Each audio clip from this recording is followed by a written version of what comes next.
ट्याङ्कीबाट पानी नआउँदाखेरि अब के गर्ने हो त्यसको बारेमा म हजुरहरूलाई बताउन जाँदैछु।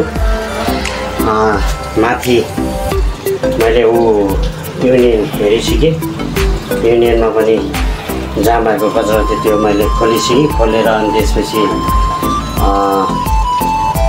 यहाँबाट तपाईँको यो मेसिन लगाएर यो बाल्टिनमा पानी भर्ने, बाल्टिनबाट पानी भनेर मेसिन लगाएर यहाँबाट प्रेसर दिएर सबै धाराहरू बन्द गर्ने, धाराहरू बन्द गरिसकेपछि यहाँबाट प्रेसर दिएर मेसिनको प्रेसर दिएर अनि माथि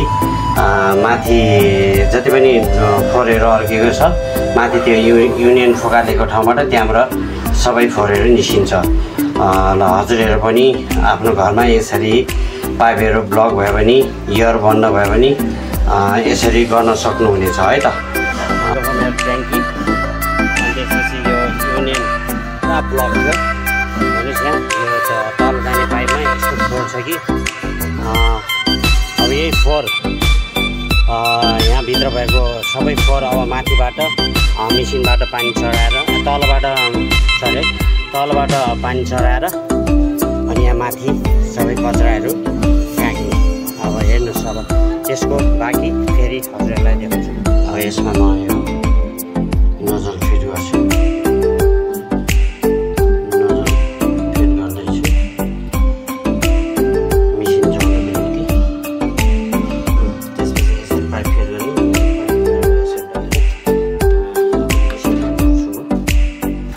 यो मेसिनको आउट पानी फ्याँक्नेमा गर्नुपर्छ।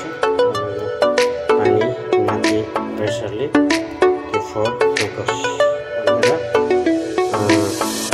यसरी जोड्ने। यसमा जोडेर यो क्ल्याम्प चाहिँ तपाईँले लाउनु पर्ने रहेछ। पाइप मेरो टाइट छैन, त्यही क्ल्याम्प लगाउनेछु। अनि त्यसपछि यो चाहिँ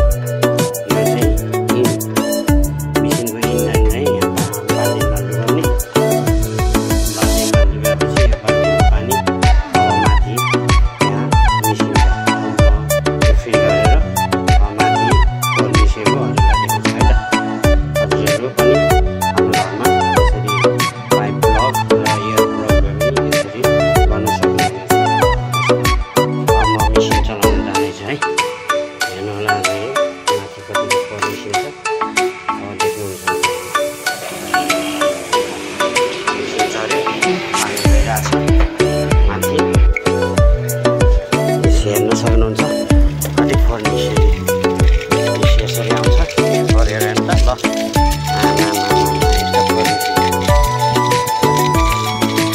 यसरी यसलाई एयर यो चाहिँ एयरबल चाहिँ बन्द गर्नुपर्छ। यसरी गराउँछ ल फोहोर हेर्नु त कति आएको। ल यस्तो फोहोर आउँछ।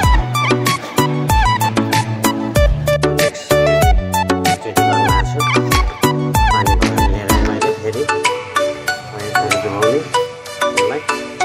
फेरि मेसिन चलाइदिएँ, फेरि माथि फोहोर निस्किन्छ। चलाइदिएँ, पानी गइरहेछ, सफा आयो अघि भन्दा। ल हेर्नुहोस् कस्तो मजाले आयो। यसरी आउँछ, यसरी फोहोर निस्केको छ हेर्नुहोस्। त्यहाँ पनि निस्किरहेको छ हावामा त फ्याँक्दाखेरि हेर्नुहोस् त। त्यहाँ पनि फोहोर कस्तो निस्किरहेको छ एयरमा त फ्याँक्दाखेरि। ल अब लगभग क्लियर भयो। ओके, हजुरहरू पनि यसरी गर्न सक्नुहुन्छ। ट्याङ्की एयर बन्द भयो भने, ट्याङ्कीको पानी तल जाम भयो भने चाहिँ हजुरले पनि यसरी गर्न सक्नुहुन्छ है त। हस् त, सबैलाई नमस्कार। अब म यसलाई फिट गर्छु। पानी कतिको अब प्रेसर जाँदो रहेछ सकभर चाहिँ यहाँ निस्किसक्यो। हेर्नुहोस् त यत्रो निस्किएको छ। अब यसलाई म फिट गर्छु। अब तल धाराहरूमा पानी कतिको प्रेसर आउँदो रहेछ हेर्नुहोस् है त।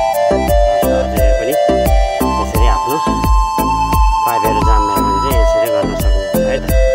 हजुरहरूले यो हेरेर यो भिडियोलाई सक्दो सेयर गरिदिनु होला।